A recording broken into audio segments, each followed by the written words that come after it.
Hi, today I'm making Easter bird nests.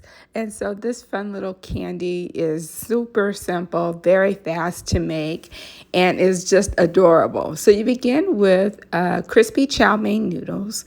I probably have about a cup of noodles. You'll see how I pour them in.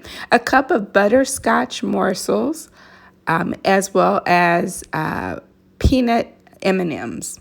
I'm also using my parchment paper, and I've shown you before how I like to use the double boiler method to melt my candy. So I am just melting the butterscotch over a double boiler sort of method.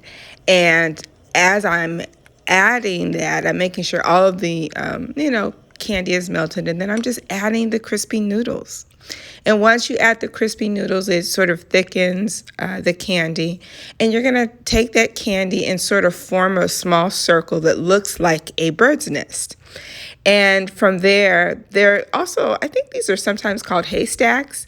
And so either way, they're delicious.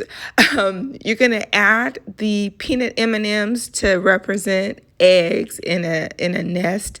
It takes 5 minutes to do this. This is so much fun.